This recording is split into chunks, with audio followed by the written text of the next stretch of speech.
하나님 말씀 아모스 9장 13절 말씀. 여호와의 말씀이니라. 보라, 날이 이를지라.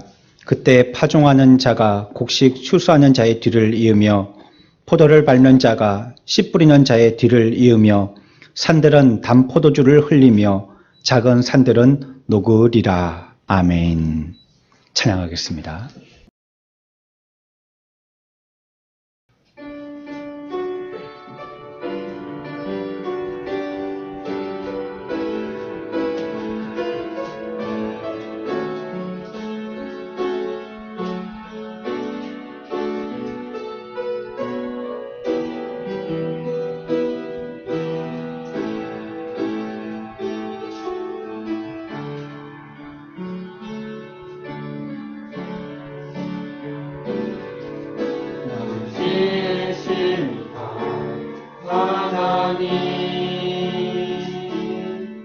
나를 부르시니가 하나님,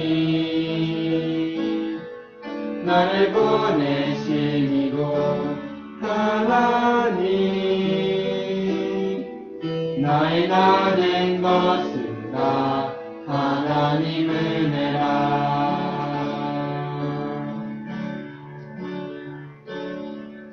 나의 달려갈 길 다가도록 나의 마지막 꿈 다하도록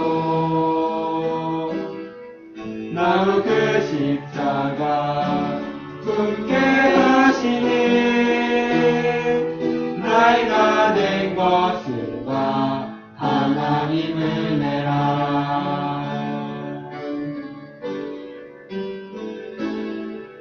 나를 지으시니가 하나님, 나를 부르시니가 하나님, 나를 보내시니도 하나님, 나의 나 된 것은 다 하나님 은혜라.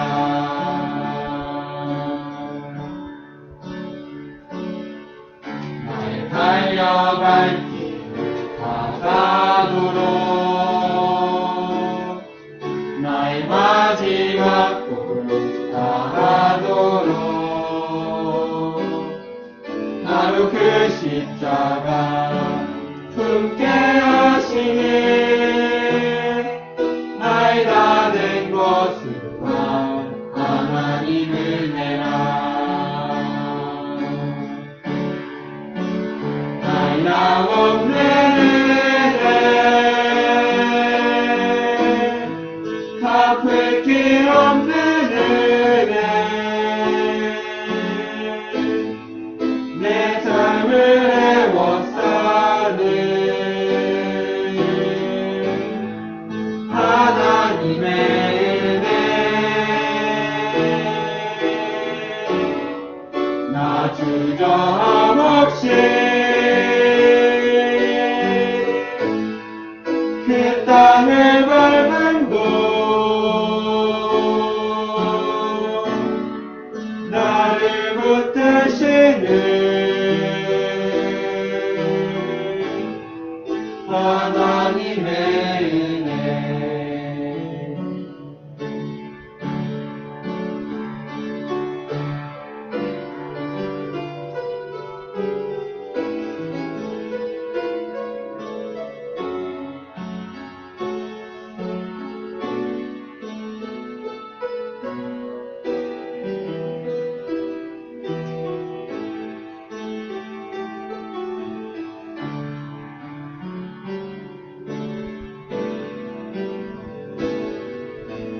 달려갈 길 다가도록 나의 마지막 꿈 다하도록 나로 그 십자가 품게 하시니 나의 나 된 것은 다 하나님 은혜라. 한량 없는 은혜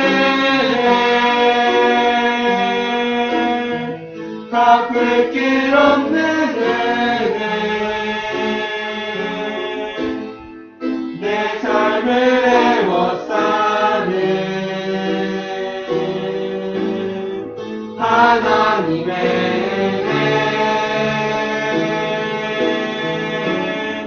나 주저없이 그 땅을 밟은 곳 나를 붙드시는 하나님의 은혜 나를 붙드시는 하나님의 은혜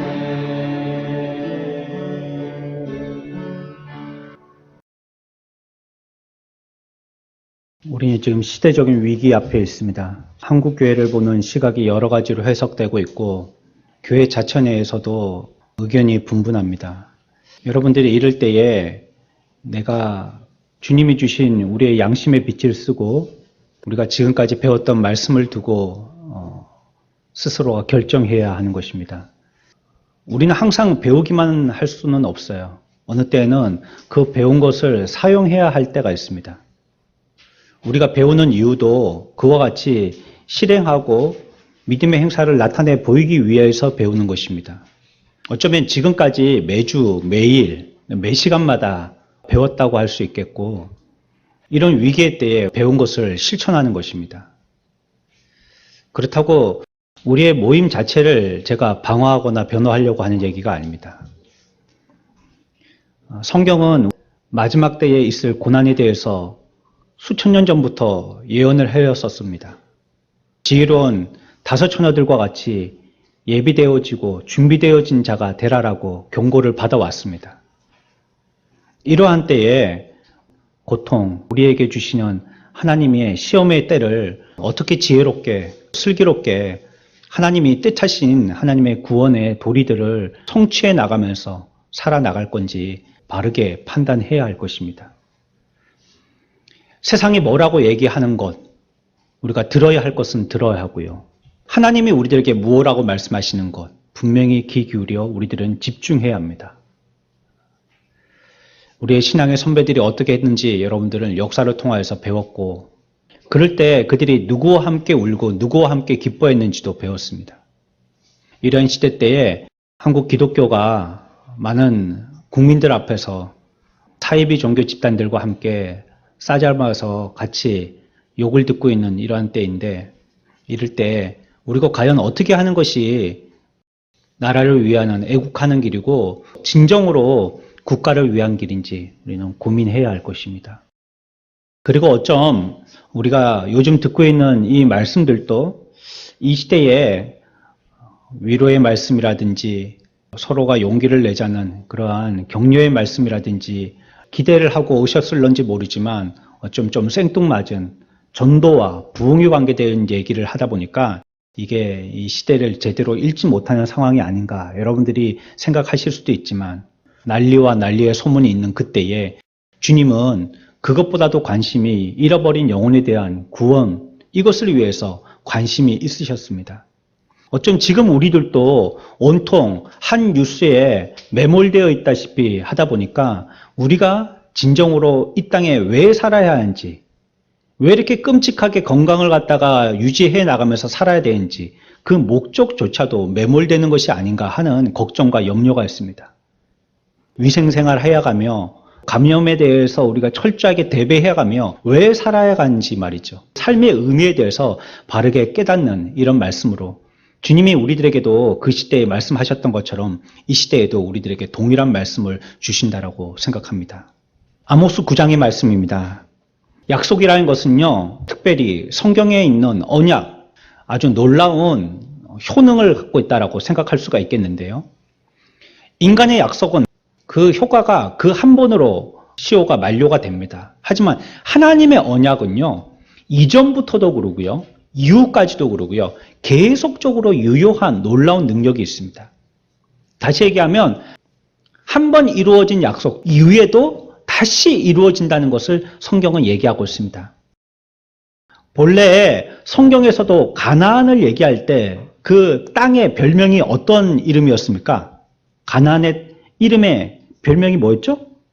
적과 꿀이 흐르는 땅이었습니다. 가나안 땅의 별명이 그래요. 예전에 어떤 시인이 우리나라를 보고 고요한 아침의 나라라고 이렇게 시를 지었던 것처럼 그 땅의 별명도요, 적과 꿀이 흐르는 땅이었었습니다. 게다가 이스라엘 백성들이 그곳에 정착해서요, 농업 기술을 익히기 시작하면서부터는요, 더욱더 비옥해졌습니다. 많은 농업의 생산을 이루게 되었고요, 애굽처럼 나일강의 삼각지처럼 이곳도 그들이 곡창지대가 되었습니다.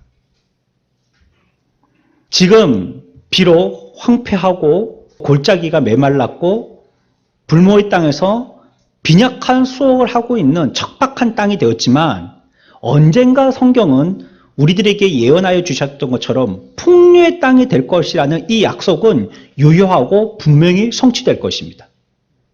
성경이 그걸 약속하셨기 때문입니다. 그러나 이 일을 오늘 우리들이 이해할 때는 영적인 약속으로 생각하면 좋겠습니다. 그래서 오늘 이 말씀을 읽고 우리가 영적으로 몇 가지를 한번 꼽아보며 해석을 해보겠습니다. 놀라운 수확에 대한 약속을 볼 수 있어요. 추수량이 어마어마하다는 거예요. 곡식을 추수하는데 얼마나 추수할 게 많았으면 씨 뿌리는 시기까지만큼 추수해도 시간이 모자르더라는 거예요. 계속 맨날 나가서 걷고 걷어도 또 나가지고요. 우리 감 같은 것도 보면 지금 순 따고 약 치고 해야 될 그런 시기가 됐는데요. 일손이 없어서 큰일이죠. 농사를 짓는 분들 다 그러시죠. 근데 감도 따기 시작하면서부터요, 한 번에 왈칵 다 따지를 않거든요. 익은 녀석부터 따기 시작합니다. 빨리 나오면 상품 가치가 있고 돈을 많이 받으니까. 올감이라고 그러죠. 빨리 따기 시작합니다. 그래가지고 그거를 한 달 동안 땁니다. 익은 거 골라서 따다 보니까 자꾸 나오게 되겠죠. 왕창 따지 않죠. 따는 수확물이 너무 많다 보니까요, 한 달 가지고 안 되는 거예요. 2달이 돼도 안 되고, 3달이 돼도 안 되고, 4달이 돼도 안 되고, 너무 풍성한 그 수확거리 때문에 나중에 다시 씨를 뿌려야 할 시기가 됐는데 아직까지도 수확하고 있더라는 거예요. 얼마나 많은 수확물이 있는지 말이죠. 포도도 얼마나 많이 맺혔는지요. 포도 밟는 자가 포도즙을 따가지고 포도즙을 다 밟기도 전에 다 짜지도 못했는데 또 씨를 뿌려야 할 시기가 왔다는 거예요. 어마어마하게 맺힌 걸 얘기합니다. 풍성한 수확의 때가 겹칠 정도로요, 다른 풍성한 수확으로 이어질 것이라는 것을 얘기하고 있습니다. 이 말은 오늘날 교회가 풍성한 영혼의 수확을 얻게 될 것이라는 것을 얘기하는 것입니다. 오늘날 우리 사회의 이 시점에 이 말씀은 강력한 메시지라고 생각합니다. 지금 많은 교회들이 예배를 드리고 있지 않지 않습니까? 교회적으로도 큰 위기예요. 특별히 작은 교회는 더 그럴 것입니다. 우리는 그래도요, 개척은 벗어났으니까요. 이제 개척하는 작은 교회는 지금까지도 어려웠지만 이런 때는 더욱더 어려울 것입니다. 상황을 보면 전도하러 나갈 수도 없겠고, 누가 전도지를 받겠어요? 모르는 사람이 건네주는 종이. 이제는 2m 가까이만 들어와도 서로 눈살을 찌푸리고, 누가 콜록콜록, 이거는 감기 기침하는 것도 아니고 코가 간지러워서 재채기만 해도 눈살을 찌푸리는데 말이죠. 전도하러 그 사람들의 생활의 공간 속에 들어오지를 못하도록 하니까요. 이런 상황 가운데 오늘 성경은 뭐라고 얘기하냐면 너무 풍성한 수확거리가 얻을 수 있을 거라고 얘기하는 것입니다. 이 말씀은 믿음이 있는 자들만 들을 수 있습니다. 상황을 보고 안 되네, 이거 벌써 설이 내리고 겨울이 왔는데 무슨 수확을 해요, 수확을. 이러고 있으면 안 되는 것입니다. 한국교회는 로버트 토마스 선교사님이 온 180년 동안요, 눈부신 부흥을 이루어 왔습니다. 그러나 지금은요, 성도들에게서 영혼에 대한 갈망은 사실 식은 열정으로 표현됩니다. 나태한 마음과 소홀한 양육만 있을 뿐입니다. 교회의 질적인 부흥이 있기보다는 있는 사람들 어떻게 시험 들어서 떠나가지만 않았으면 좋겠다는 이러한 마음의 가짐들입니다. 한 죄인이 말씀을 들어서요, 그 설교를 듣고 회심했다면요. 여러분들 여기에서 또 한 가지를 기억하셔야 됩니다. 하나님의 말씀이 한 사람을 회심시킬 수 있다면 100사람도 회심시킬 수 있다는 것입니다. 어느 한때에 하나님이 한 사람을 죽어가는 영혼으로서 그 영혼을 아골골짝 가운데서 구원시켰다면 주님은 그 동일한 말씀을 가지고 100사람 한 자리에서 3,000명도 구원시킬 수 있다는 것입니다. 성경은 우리들에게 씨 뿌리는 비유로 열심할 것을 얘기하죠. 전적인 하나님으로 능력으로 된다라고 말씀하십니다. 씨를 뿌렸더니 좋은 밭에 떨어진 그 씨앗이 수확을 얻을 만큼 많이 자라게 되는데 얼만큼 자라냐면 30배의 수확, 60배의 수확, 100배의 수확을 하게 되더라는 것입니다. 우리는 그저 이걸 하나님이 많은 수확으로 주실 것이다 라는 정도로만 이해합니다. 하지만 저는 좀 다른 면으로 이해하고 있습니다. 하나님의 말씀의 씨앗이 떨어진다면 최소한 30배는 주신다는 겁니다. 여러분들 어디 뭐 이렇게 식물 길러 보셨어요? 요즘엔 집에서 뭐 수경재배 같은 거 이런 거 하면서 방울토마토도 기르고 딸기도 기르고 콩나물도 기르고 이렇게 많이 해보시죠? 여러분들이 혼자 드시지 못할 만큼이나 많이 맺힙니다. 썩어 떨어질 정도나 맺힙니다. 그걸 가지고 우리가 장사를 하려고 그러니까 농사꾼들이 돈이 안 된다 얘기하지 자기가 먹고 철철 넘을 만큼이나 생깁니다. 잃어버린 영혼들을 구원시키게 되어지는 주와 같은 심장을 가지고 복음을 증파하게 되어지면 하나님의 말씀의 파급이라는 것은요. 최소한 몇 배라고요? 30배라는 겁니다. 근데 이 효과가 나타날 때 몇 배까지도 나타나요? 100배까지도 나타난다는 겁니다. 그게 가능할까? 그러면 우리 교회가 예를 들어서 한 100명 모인다 하면 100배면 10,000명이 모인다는 소리인데 그게 가능할까? 저는 인간의 생각으로 계산해 보려고 하지 않으렵니다. 성경이 그렇게 말씀하셨으니까 저는 그렇게 믿을 겁니다. 30배? 야, 우리가 30배 그러면 우리가 지금 100명이면 그 3,000병이나 될까? 우리의 당대에 안 될 수도 있겠죠, 물론. 지금 뭐 우리의 사이즈에는 뭐 이렇게 300명도 못 들어올 사이즈니까요. 하지만 하나님의 말씀을 저는 의심하지 않습니다. 30배, 60배, 100배라고 말씀하셨기 때문에 그 언약의 말씀은요. 예전에 제자들에게만 들으라고 주신 말씀은 아니라고 생각합니다. 오늘날 이 시대에 저와 여러분들에게 하나님의 말씀의 씨앗이 떨어진다면 이와 같은 놀라운 역사가 일어날 줄 믿습니다. 이건 우리가 뭐 아멘하고 또 뭐 아멘 안 한다고 안 이루어지고 그런 문제가 아닙니다. 우리는 믿음으로 아멘으로 받았어요. 하나님의 역사는 영원할 것입니다. 추수 때 이와 같이 얘기하고 있는 것입니다. 우리의 결실이 너무 많아가지고요. 추수하고 있는 동안에 다시 씨를 뿌려야 할 때가 온다는 거예요. 얼마나 풍성한 수확거리를 있게 하시는지.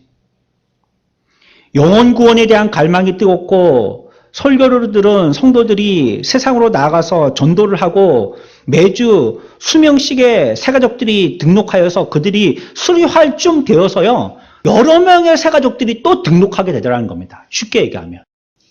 또 한 가지 이 말씀에서 우리가 찾아볼 수 있는 것은요. 놀라운 수확뿐만이 아니라 그 수확거리들이 성장하는 속도가 놀랍다는 겁니다. 경이로운 성장 속도를 갖고 있다는 거예요. 경작이 추수로 얼마나 빨리 이어지는지 보십시오. 보통 봄에 씨앗을 뿌리면 가을까지 추수하는데 식물이 자라는데 최소한 5개월, 6개월 정도 시간이 필요합니다. 물론 가을쯤에 뿌려서 겨울에 거두는 식물들도 있지만요. 보통의 식물들을 보면 봄에 뿌려가지고 가을에 거두니까 한 5, 6개월의 시간이 필요합니다. 그러나 오늘의 말씀에서는요. 추수하는 자가 일을 마치기도 전에 파종하는 자가 뒤를 잇는다라고 얘기하고 있어요. 얼마나 빨리 잘랐든지 말이에요. 추수를 다 하지 못했는데 아직 추수하고 있는 시기인데 자라기를 얼마나 빨리 자랐든지 바톤 타치하는 릴레이처럼 지금 추수하고 있는 이 시기에 벌써 막 쑥쑥쑥쑥 씨를 뿌려야 할 만큼이나 잘 자랐다는 거예요. 너무 잘 자랐다는 거예요. 우리들은 이런 문제들을 생각할 때 좀 이상하게 생각해요. 한 영혼이 구원받게 되어지는 것이 많은 시간이 필요하다고 생각합니다. 그래서 예수님의 제자들이요, 바울을 처음에 입교시킬 때 배척했던 겁니다. 저 사람이 방금 전까지 우리를 배척했던 사람이고 예수 믿는 사람들 도시락 싸질머지고 다니면서 죽였던 사람인데 저가 우리 회의 가운데 들어온다는 말이야? 우리 교회 가운데 들어온단 말이야. 아하, 좀 지켜봐야 될 것 같은데. 제자들은요, 아무도 그를 반기지 않았어요. 누구만 반겼죠? 바나바라는 사람만 반겼습니다. 그 사람만 그의 진정성을 인정했어요. 그래서 우리들은 예수 믿고 구원받아서 좋은 성장이 되는 데는 오랜 시간이 필요하다라는 이런 생각에 갇혀 있습니다. 대다수의 사람들은요, 성장하는 데까지 목발을 짚고 쩔룩거리면서 천천히 가야 된다라고 생각을 해요. 거북이처럼 엉금엉금 기어가야지 적당한 성장의 속도라고 생각을 해요. 하지만 오늘 말씀을 보십시오. 부흥이 일어날 때 은혜 가운데 회심한 사람들의 놀라운 성장이 표현되어 있습니다.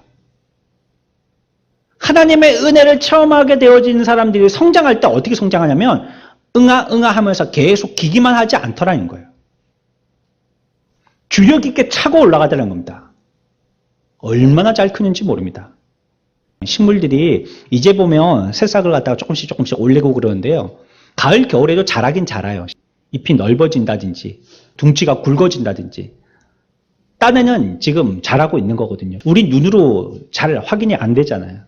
근데 봄, 여름 되면요. 하루가 무섭게 그냥 새싹이 자라고 커가는 게 보입니다. 풍성해서요. 지금 여기 해피트리 같은 이런 나무도 막 여름에 보면 위에 새싹이 올라와서 멀리서 보면 뭐 이렇게 왁스 같은 거 뿌려놓은 것처럼 반짝반짝거립니다. 얼마나 많이 올라오는지.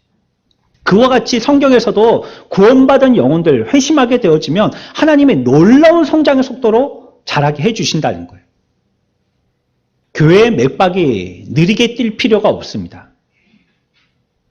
주님께서 교회를 깨우셔서 그 심장의 박동을 빨리 뛰게 움직이시면요. 얼마든지 빨리 뛰게 하시는 것입니다.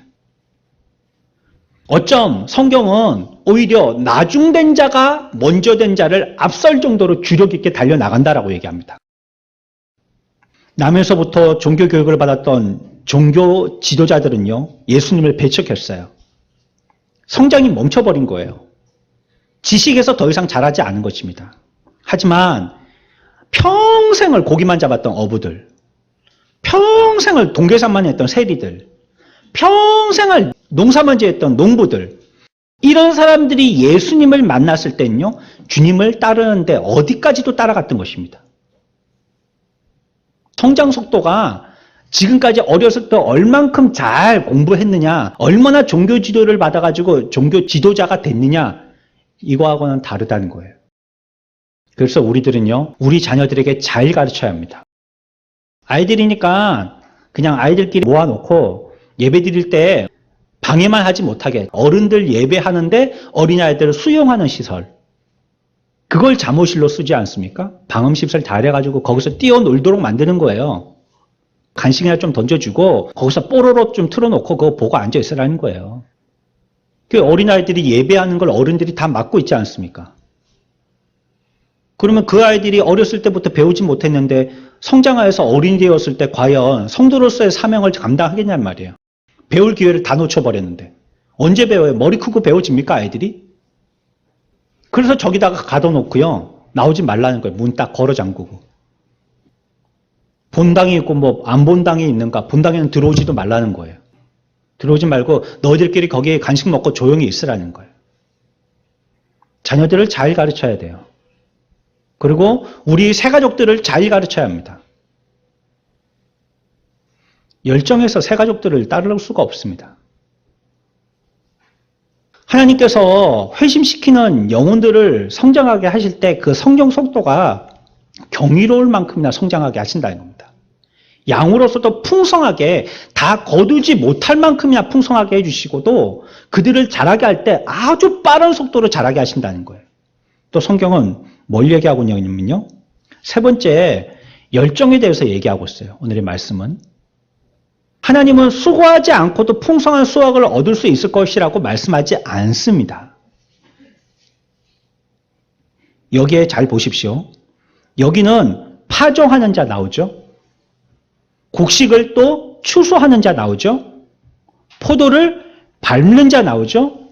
또 씨 뿌리는 자 나오죠. 이 이 사람들은 모두 자기가 맡은 그 자리에서 열심히 노력들을 하고 있는 사람들입니다. 파종하는 자가 파종의 때 파종하러 나온 거예요. 씨 뿌리는 자도 씨 뿌리는 때에 씨 뿌리러 나온 것이고, 또 추수하는 자도 추수 때에 추수하러 나온 거예요. 포도를 밟아서 포도즙을 만들어야 될 자가 포도즙 밟으러 나와서 일하고 있는 거예요. 그랬더니 뒤에 결과가 그렇다는 것입니다. 모든 열심으로 노력한 자들입니다. 파종할 사람이요, 자꾸 시기를 늦추지 않아요. 씨는요, 딱 적기에 뿌려야 됩니다. 그 적기에 뿌리지 않으면 적당한 시기에 씨를 뿌려야지 그게 자라고 열매를 맺어가지고 이제 맛있게 익을 때까지 시간 또 들어야 되니까요. 그 시기가 딱 맞게 되는 겁니다. 파종하는 사람은요, 게을려가지고, 아유, 오늘 허리도 찌푸둥한데 내일 하지. 아유, 오늘은 가정에 큰일이 있으니까 다음 주에 하지. 아유, 요번 주에는 이렇게 꾸물꾸물한데 날씨 좋을 다음 주에 하지. 이렇게 하지 않더라는 거예요. 씨 뿌리는 사람은요, 우위를 입고도 비 오는 데 나가서 씨를 뿌리는 거예요. 우리가 가끔씩 보면 기상에 이변이 있고 막 태풍이 불고 비가 오는데 농부들이 나가서 저러다가 큰일 당하지, 그런 생각이 들어도요, 그분들은 생각이 도시 사람들하고는 좀 다른 거예요. 이때 타이밍을 놓치면 지금까지 재배했던 식물들이 전부 다 썩어서 죽게 되니까 그 타이밍을 맞추기 위해서 그렇게 위험을 부담을 안고 나가시는 거예요. 씨 뿌리는 사람이 그 시기를 놓치면 안 되는 것이거든요. 여기 성경에서 얘기하는 이 씨 뿌리는 사람들은요, 시기를 맞추기 위해서 지금 또 나가기도 하지만요, 왜 나갈까요? 우리가 잘 고민해 봅시다. 뒤에 보시면 성경은 뭐라고 말씀하시냐면, 그와 같은 때에 추수하는 자가 뒤를 따르며 씨 뿌리는 자가 뒤를 따르며 산들은 단포도주를 흘리며, 이렇게 어떤 풍요로운 열매의 복들을 우리들에게 말씀하고 계시거든요. 지금 이렇게 이 일꾼들이 일하러 나가서 일하면 하나님이 이 시기의 때에는 풍요로운 복을 주실 때라는 거예요. 씨 뿌리는 때는 사실 농부들에게는 복의 때입니다. 우리들에게 씨 뿌리는 때가 없이 1년 365일이 겨울이다. 언제 씨를 뿌리겠어요? 씨 뿌릴 기회가 없는 거예요. 하나님이 날씨를 따뜻하게 하고, 그러면 이제 따뜻한 바람이 불기 시작하고요. 조금만 있으면요, 이제는 이제 씨 뿌릴 때가 되는 겁니다. 이런 날이 온 거, 이런 환경, 기후, 환경이 만들어진 거 하나님의 복의 때라는 거예요. 이들은 하나님의 복의 때이기 때문에 이 때를 놓치지 않으려고 씨 뿌리러 나가는 것입니다. 그것이 그들이 열심을 내는 이유입니다. 하나님의 복을 놓치지 않으려고 하는 것입니다. 어떤 사람들은 하나님의 복 주실 때 복을 거두기 위하여서 만나와 메추라기를 내려주시는 그 아침에 나아가서 거두는 사람이 있는가 하면, 복을 내려주셔도 깨어올려서 자기 텐트 속에서 고개도 내밀지 않고 복을 거두지 못하는 사람들도 있다는 거예요. 씨를 뿌리는 사람들은요, 시기가 됐기 때문이라고 생각하기보다는 하나님의 복의 때가 됐기 때문이라고 나가서 씨를 뿌리는 것입니다. 부흥의 징표라는 것이 무엇일까요? 이 시대가, 우리 교회가 부흥할 수 있겠다. 무엇으로서 우리가 짐작할 수 있을까요? 성경은 오늘 우리들에게 힌트를 주시는데요, 사람이 얼마나 열정적으로 활약하느냐를 보면 알 수 있다는 겁니다. 하나님이 복을 주시는 복의 때를 그 사람들이 찬스로 알고 얼마나 열정적으로 나가서 수확하는 자와 같이, 수고하는 파종하는 자와 같이, 포도 밟는 자와 같이 얼마나 열심히 노력하느냐, 부흥의 때가 도래했구나라는 걸 기대할 수 있다는 것이에요. 우리 교회가 이와 같은 교회가 되기를 축원합니다. 하나님이 복 주실 때, 복 주시는 때가 언제인지 정확하게 아는 사람들 말이죠. 그 때를 놓치지 않는 사람들 말이죠. 그 기회가 언제인지 분명하게 그 찬스를 활용하는 사람들 말이죠. 과거 우리의 신앙생활은 밤낮이 없었습니다. 여러분들 한 20년 전 돌이켜 보십시오.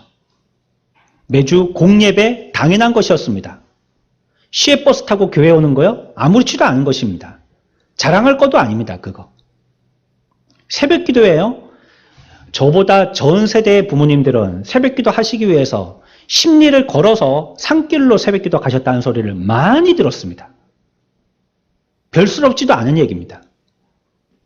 자기가 제일 먼저 교회 가서 교회에 호롱불 불을 다 켜시고 4시 반 정도 되면 교회 모이라고 가스통이나 어떻게 얼굴스럽게 만드는 통가지골로 종을 만들어서 종을 치고 했다는 소리 많이 들었습니다. 그리고도 새벽에 나가서 집안일, 밭일 다 하셨다고 얘기 들었어요. 주중에 성경 공부요. 당연히 했고요. 구역장 회의는 분명히 했고요. 전도대라고 일주일에 한 번씩 모여서 전도 나갔고요. 그리고도 구역 모임이라고 따로 예배를 모여서 헌금까지 다 하면서 예배했었습니다. 토요일 되면 식사 준비하는 식사당번들 나왔었고요. 구역 신방은 자기가 짬 날 때 당연히 한 명도 빠지지 않고 발로 걸어가서 문고리라도 잡고 오며 기도하고 신방했고요. 그러면서 마음을 모아서 사람들과 함께 산에 올라가서 기도하고 내려왔었습니다. 정말 그분들의 열정은요, 목회자들 못지 않았습니다. 여러분, 우리의 생활이요, 신앙에 절대 게으르면 안 됩니다. 누누이 말씀드리지만 오늘날 우리 교회, 이 사회 이와 같은 전염병으로 인한 이 상황이 하나님의 진리의 말씀을 여러분들이 악용하는 재료로 삼으면 큰일 나는 거예요.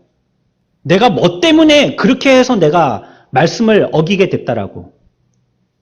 진리의 말씀이 그러니까 그 말씀 때문에 내가 게으르게 됐다고. 이렇게 악용하면 큰일 나는 겁니다.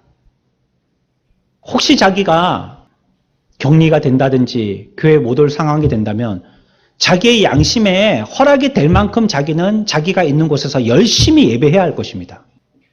아마 교회 나와서 앉아서 예배 드리는 것보다 꼽으로 애를 써야 될 거예요. 그래야지 양심에 나는 그래도 오늘 교회 가지 못했지만 예배 드린 거나 진배 없다고 하나님이 나에게 인정해 주시겠구나.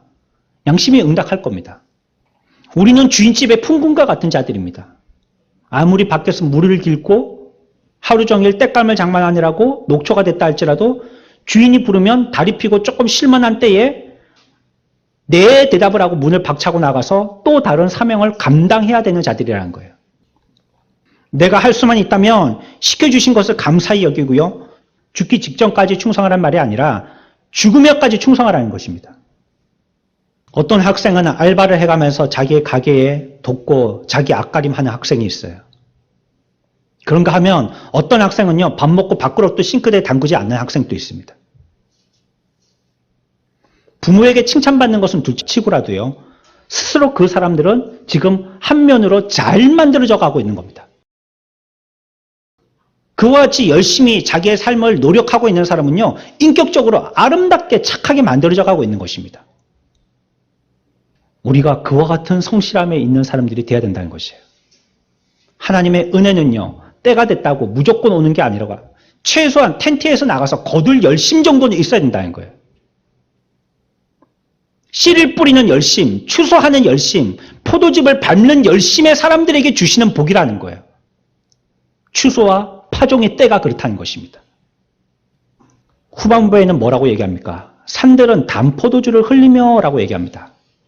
이거 당연한 말씀이라고 생각하시고 그렇지 하고 대충 넘어가시면 안 됩니다.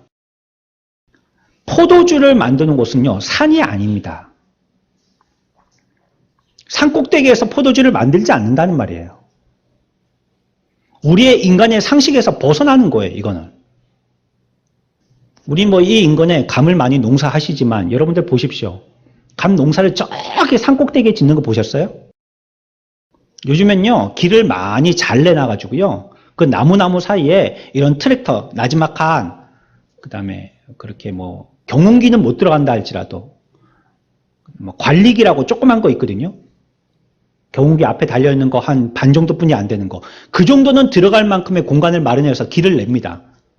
약치고 하고 또 일하고 비료도 주고 나중에는 수확할 때도 좋게 하려고 그러는 거죠. 결국 나무들은 거의 보면 사람이 손에 닿을 만한 나지막한 산이나 아니면 높은 산이도 밑에 쪽에다가 심어 놓습니다. 저 꼭대기에다가 농사를 짓지 않는다는 거예요. 꼭대기까지 짓는 그런 농사는 보면 산들이 나지막하기 때문에 꼭대기까지 짓는 것입니다. 근데 오늘의 말씀을 보니까 포도주를 만들기 위해서 어디다가 하냐면 산에다가 하네요. 산 위에다가. 산은 포도주를 흘러내리는 곳이 아니고요, 냇물을 흘러내리는 곳입니다. 비상식적이라는 걸 얘기하는 거예요. 하나님의 특별한 회심이 특별하게 나타난다는 걸 얘기하고 있어요. 부모가 예수 믿었으니까 당연하게 걔도 교회 나와야지. 이렇게 당연하게 되는 게 아니라는 거예요. 특별하게 나타난다는 것입니다. 노아 할아버지가 구원의 방주를 어디다가 지었어요? 산에다가 지었어, 산에다가. 그걸 사람들이 미친 사람이라고 그랬죠. 요즘에 신문이나 뉴스, 기자들이 있다면, TV, 방송국 기자들이 있다면 아마 그 취재 대상이 됐을 것입니다. 어떤 미친 할아버지가 일평생 전 재산을 갖다가 다 바쳐가지고 쓸데없는 배 짓는 일을 한다고 한 번도 지어보지도 않았던 사람이 배 만드는 하고 있다고 저 미친 노인이 있다고 해외 토픽이 될 거고 유튜브에 계속 그게 올라올 겁니다. 조회수 100만에 금방 넘어갈 겁니다. 아마. 노아 방주 브이로그. 그와 같은 거예요 지금. 포도를 재배하고 즙을 내는데 산에다가 한다는 거예요. 에스겔서에서 선지자가 하나님께서 생기를 가득하게 하는 장병들을 일으키시는 이 환상을 보게 할 때 에스겔을 어디 가운데 두셨다라고 말씀하셨어요? 뼈가 가득한 골짜기 가운데 두셨다라고 얘기하고 있어요.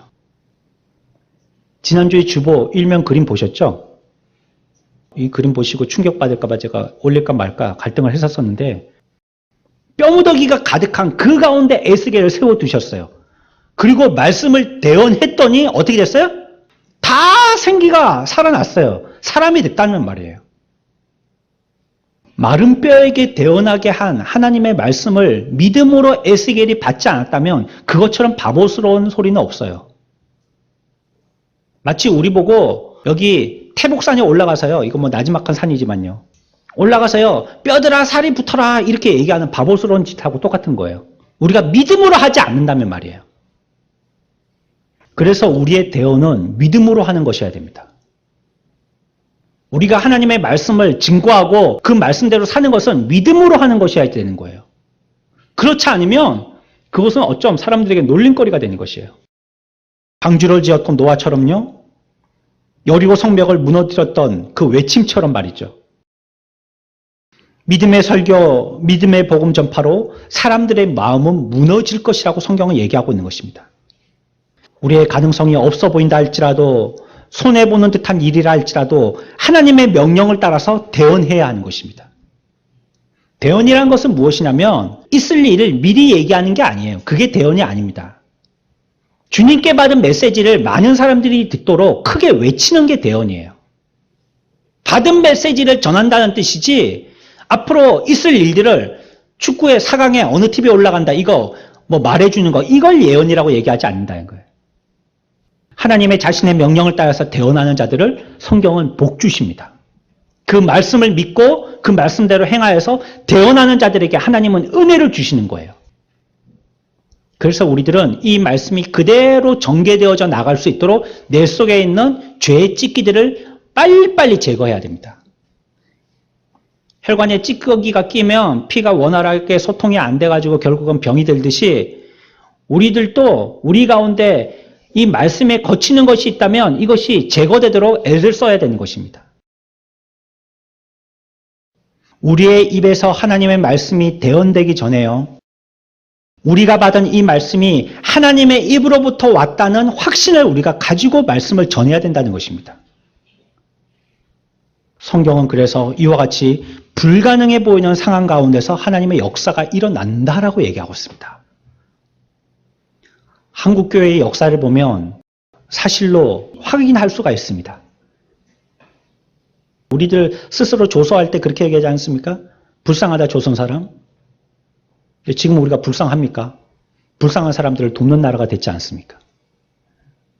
안 될 것 같은, 가망이 없을 것 같은, 희망이 없을 것 같은, 소망이 없는 산 위에서 포도즙을 짜는 놀라운 역사가 일어나게 될 것이라는 거예요. 여러분들의 기도의 대상자가 저 사람은 죽을 때까지 안 믿을 거야. 저렇게 온고집이고 고집불통이고 외골수고 부인 말이라고는 죽어도 안 듣고 안 돼. 난 포기했어. 나나 구원생활 잘해야지. 방해나 안 해주면 감사하지. 절대 포기하지 마십시오. 하나님은 산 위에서 포도즙을 따게 하는 놀라운 역사를 일으키십니다. 그리고 그 부흥의 말씀이, 부흥의 때가 아주 특별한 회심으로 이어진다는 것을 성경이 얘기합니다. 산들이 단 포도주를 흘리며 라고 얘기하고 있죠. 그들이 좋은 교인이 된다는 뜻입니다. 한마디로 얘기하면. 좋은 성도가 된다는 것입니다. 훌륭한 그리스도인이 된다는 거예요. 어느 시대든지요, 특별한 목회자들은요, 이전에 특별한 죄인이었던 역사를 가지고 있습니다. 그가 설교에서 무엇인가를 갖다가 부글부글 끓는 걸 갖고 있는 사람은요, 과거에 하나님의 그 뜨거운 열정을 한번 체험한 사람이에요. 자기가 철저히 깨져서 하나님의 은혜 없이는 한숨, 들숨, 날숨 한 번 쉬는 것조차도 할 수 없다는 걸 처절하게 깨달은 나는 죄인입니다를 고백한 사람, 그 사람을 하나님이 그 시대에 특별한 호흡으로 대언자로 쓰셨던 거예요. 그와 같이 놀랍게 돌아오지 않았다면 사탄이 어떤 존재인지, 시련이 얼마나 무서운 건지, 하나님의 은혜는 얼마나 달콤한 건지, 하나님의 능력은 얼마나 놀라운 건지 깨닫지 못했을 것입니다. 성경은 우리들에게 사람들이 원하면 말해주겠다라고 얘기하지 않습니다. 오히려 이 약속은요, 우리들에게 하신 절대적인 복입니다. 나는 파종하는 자가 곡식 거두는 자의 뒤를 잇게 할 수 있다. 나는 땅의 주인이다. 그 땅이 아무리 단단하고 바위투성이라 해도 나는 그것을 깨트려서 열매 맺게 할 수 있다. 오히려 우리들에게 단호하게 외치시는 거예요. 너희들이 잘만 한다면, 너희들이 어떤 부분에서 뭐 좋은 땅을 고른다면 그거 보고 내가 그게 적당하게 복을 주겠다. 그렇게 말씀하지 않았다는 것입니다. 하나님께서 교회에 복 주시고 죄인들을 구원하시기로 약속하실 때에 그분은 죄인들이 구원받는다고 한다면 풍성한 열매를 맺게 할 것이다라고 조건을 달지 않으셨다는 거예요. 하나님은 자유의지로 일하시는 분이십니다. 죄인들을 구원하실 때 그들이 구원받기를 원하는지 원치 않은지 묻고 그들을 구원하시지 않는다는 것입니다. 하나님의 은혜는 쓰나미처럼 그들을 덮어버리신다는 거예요. 과거에 하나님을 부인했다 해도, 복음에 대한 뿌리 깊은 편견을 가지고 있었다 해도 여호와께서는 그 마음에 원하시는 뜻을 이루시는 것입니다. 천지가 창조되어질 때에 사람들과 물으시고 자연과 물으시고 동물들에게 물으시고 어떻게 하는 것이 천지를 잘 창조하는 것이겠니? 상담하지 않으셨어요. 그저 주님은요, 빛이 있으라 하셨어요. 이 시대에 구원받을 백성은요, 하나님이 원하시는 하나님의 마음대로 구원시키실 것입니다. 그건 하나님이 이랬다 저랬다 하고 싶은 대로 하신다는 뜻이 아니라 하나님이 창조하셨을 때 섭리하시고 계획하신 구원의 이름들은 한 명도 빠짐없이 다 구원시키신다는 겁니다. 그 사람이 어떤 행동을 했든지 간에 말이죠. 우리의 주인은 악한 길을 가는 자를 멸하실 수도 있고요, 그를 구원하실 수도 있는 분이십니다. 사실 설교는 아무 능력이 없어요. 사람의 말입니다. 사람을 회심시킬 아무 일도 할 수 없습니다. 그러나 사람의 마음이 아무리 강박하고 완고하고 무심하다 할지라도요, 하나님의 능력은 그보다 더 강하신 거예요. 그래서 부흥의 교리는 무엇이냐? 부흥을 하기 위해서는 어떤 말씀을 붙들어야 하느냐? 어떤 교리가 있느냐? 우리가 그 뼈대를 붙든다면요, 부흥의 교리라면요, 하나님의 전능하심입니다. 하나님의 무궁무진하신, 하나님의 놀라우신 역사, 그것이 부흥의 능력입니다. 다른 방법이 없어요. 뭐 설교 잘하는 사람이요? 그래가지고 몇 사람 모일 수 있겠죠. 하지만 하나님이 허락하시지 아니하시면요, 썰물처럼 다 빠져나갑니다. 뭐 유명한 연예인들 불러가지고 한번 쇼하는 거요, 그래가지고 사람들이 구경하러 올 수 있겠죠. 한 주거리입니다. 한 주거리. 경품을 만들어서요, 뭐 전도 많이 하는 사람 얘기, 뭐 차라도 한 대 드린다면요, 사람들이 그것 때문에, 욕심 때문에 할 수도 있겠죠. 하나님의 전능하심이 아니시면 우리는 전도할 수 없습니다. 하나님의 능력이 아니시면 바위 같은 그 마음을 깨트릴 수 있는 어떤 사람도 없습니다. 교회가 세워져서 적은 사람들이 모여서 예배할 때요, 적은 수가 전도될 때요, 우리들은 하나님의 존재를 망각하기가 쉬워요. 뭐라고 생각하느냐? 아, 저 사람이 열심히 전도해서 한 사람 데리고 왔구나라고 생각합니다. 그런데 갑자기 하나님께서 그 교회를 성장시키셨어요. 왕창 한 주에 막 50명씩 들어와서요, 교회가 한 1년 만에 30명 교회에서 막 한 3,000명 교회가 돼버렸어요. 10주년 예배 드리는데 예배당이 막 5,000석 그런 예배당에서 입당 예배를 드려요. 그러면 하나님이 놀랍게 역사하셨다라고 우리가 고백합니다. 왈칵 하시는 것도 하나님의 역사지만요. 서서히 하시는 것도 하나님의 역사인 것입니다. 그래서 교회의 사명은요. 성공으로 측정할 수 없는 겁니다. 야, 저 목사 성공했네. 교회는요. 성공은 없습니다. 승리만 있을 뿐입니다. 아침에 우리들에게 물을 주시지 않는다고, 이 아침에 우리에게 비를 내려주시지 않았다고 파종의 때를 미룰 수 없다는 뜻입니다. 열매 맺지 못하는 계절이 왔다고 해서 씨 뿌리는 일을 그만둘 수 없다는 것입니다. 우리의 임무는요, 결과에 있는 것이 아닙니다. 우리가 그것을 했느냐는 거죠. 결과는 전능하신 하나님께 맡기는 것입니다. 교회는 비록 당장 아무것도 얻지 못한다 할지라도 자기의 사명을 다해야 하는 것입니다. 우리가 여러 가지 땅의 비유들을 얘기 듣지 않습니까? 그러면서 좋은 땅, 우리가 얘기할 때 쉽게 옥토라고 얘기하죠. 길바닥도 그렇고 가시덤불도 그렇고 바위에도 그렇고 나쁜 땅으로 얘기하지 않습니까? 하지만 그곳에서 또 주는 교훈이 있어요. 그럼에도 불구하고 그런 땅에도 씨앗은 어떻게 된다고요? 떨어진다는 것입니다. 누군가 씨앗을 떨어뜨렸다는 거예요, 거기에. 나쁜 땅에는 씨앗 안 뿌려. 바위에는 씨앗 안 뿌려. 여기 가시덤불에 씨앗 안 뿌려. 길바닥에 씨앗을 뭐 하려고 뿌려? 새가 주워먹는 한이 있더라도 농부는 씨앗을 뿌리는 것입니다. 그것이 농부의 사명이에요. 좋은 땅이면 뿌리는 것이 아니라요. 박토에도 척박한 곳에도 뿌리는 것이라는 거예요. 옥토가 아닌 바위 위에도 뿌린다는 것이에요. 바위 위에 안 나온 줄 아세요? 바위 위에도 납니다. 도심에 아스팔트 해놓은데 길 가다가 차를 잠시 세워가지고 신호 받는다고 길 옆에 이렇게 보면요. 중앙에 아스팔트 이렇게 포장하는데 그 사이에 그 위에서 잡초가 이렇게 올라와 있는 걸 봐요. 바위에도요. 씨앗이 뿌려지면 뿌리를 내려요. 결과가 나타나지 않는다고 우리의 사명을 그만둘 수 없습니다. 만약에 여러분들이 가게가 잘 된다면요. 땅 사겠죠? 가게가 잘 되니까요. 종업원들 많이 두겠죠? 가게가 잘 되니까요. 그리고 또 체인점을 내겠죠? 가게가 잘 되니까요. 그러고도 여러분들이 전 재산을 거기 다 투자하겠죠. 그리고 그 장사를 계속 키워나갈 겁니다. 우리가 하고 있는 이 사명의 일은요. 세상과 같이 3%, 2%의 이유를 주시는 그런 일이 아닙니다. 꼴랑 2%, 예전에는 10% 줬을 때도 있는데 이제는 이자가 없다시피 하잖아요. 이자가 제로일 때도 생길 수도 있다라고. 어떤 사람은 오히려 우리가 돈을 맡겼기 때문에 우리가 돈을 내야 될 때가 있을 거라고 이렇게 얘기하기도 합니다. 하지만 하늘의 은행은요. 우리가 거기다가 투자하면 100% 주신다는 거예요. 100%. 여러분들이 어떤 은행에 맡겼는데 100%를 준다 그러면 여러분들 돈 안 맡길 사람 있겠어요? 오늘날에는 5%만 줘도 막 거기다가 줄을 쓴다는데 한 1000명 한정 안에 들어가려고 그 안에 막 줄을 쓴다는데 말이에요. 하나님의 100%를 주신다는 거예요. 우리에게. 100%의 이자를 주신다는 거예요. 농부가 흉년을 안다면 작은 방만을 경작할 거예요. 흉년을 벌써 예상하고 있다면 말이죠. 그러나 내년에 풍년을 안다면요. 자기가 가지고 있는 모든 땅을 다 경작할 겁니다. 몰라서 그렇지.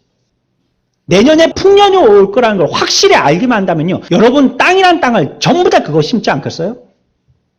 내년에 묵값이 금값이 된다. 그러면 여러분들이 요만한 바가지에다가도 흙을 갖다가 모아가지고 거기다가 무 심지 않겠어요? 금값이 된다 하니까 말이에요. 여러분들이 주방을 갖다가 막 땅으로 일궈가지고 거기에다가도 물을 심지 않겠어요? 내년 되면 그게 금값이 된다는데. 마찬가지로 우리들에게 놀라운 추수의 때가 온다고 성경은 오늘 약속하고 있습니다. 여러분들이 놀게 했던 밭두렁을 일구십시오. 빨리 나와서. 여러분들이 아무것도 심지 않았던 울타리를 뽑아버리십시오. 거기다가 밭을 일구십시오. 여러분들이 갈지 않았던 땅, 놀렸던 땅, 그 땅을 다 갈아엎으십시오. 가시밭이라 할지라도 거기에 씨를 뿌리십시오. 우리가 어디에 뿌린 씨앗이 풍작을 거둘지 알지 못하지만 그것이 모두 선한 열매를 맺기를 소망할 수 있습니다. 더 많은 노력을 기울여서 항상 이를 위해서 애쓴다면 우리에게 약속한 대로 하나님의 언약은 그대로 유효할 것입니다. 하지만 부흥의 때는요, 항상 쓰실 사람들이 늘 부족하다라는 것입니다. 추수 때는요, 밭 가는 자가 부족해요. 농사철에 농부들이, 일꾼들이 많아가지고 풍족하게 일했다는 그런 뉴스 들어보신 적 있습니까? 항상 변함없는 뉴스가 있잖아요. 경기 안 좋다는 거하고, 일꾼들이 일손이 없다는 얘기하고. 해가 바뀌어도 이 말은 항상 뉴스예요. 아무리 포도 수확이 풍성하더라도 포도 밟는 자가 부족하다는 겁니다. 우리가 필요하다라고 말씀하시는 겁니다. 오늘날 우리 교회에 이러한 바람이 불고 있다고 믿습니다. 바람이 부는 이때에 우리는 돛을 풀어서 속도를 내야 합니다. 우리는 이곳을 향하여서 오고 있는 은혜의 비구름을 볼 수 있어야 합니다. 이제 구름이 바다를 건너고 있습니다. 하나님은 은혜의 거룩한 구름을 오늘 이 땅 창원에 보내주십니다. 이제 우리들이 해야 될 일은 엘리야처럼 믿음을 가지고 기도하는 것입니다. 이 땅에 비를 내리게 할 수 있는 사람은 오직 유일하게 엘리야 한 사람뿐입니다. 오직 그 일은 저와 여러분들만 할 수 있습니다.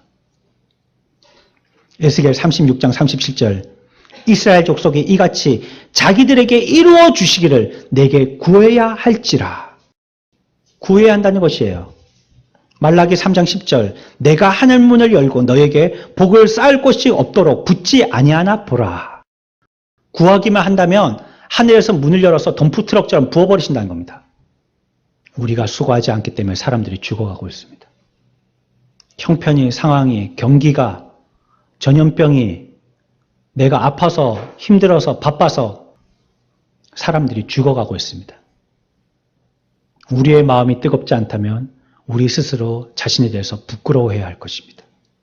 성경은 여호와의 말씀이니라 라고 시작하고 있습니다. 이것은 약속이 신실하신 그분처럼 이 약속의 말씀조차도 변함없는 확실한 것이다 라고 우리들에게 얘기하고 있습니다. 믿고 따르는 저와 여러분들, 이 시대를 바라보는 자가 되어져서 충성된 이 땅에 씨 뿌리는 자, 또 추수하는 자, 그 포도즙을 밟는 복된 저와 여러분들의 삶이 되시기를 축원합니다.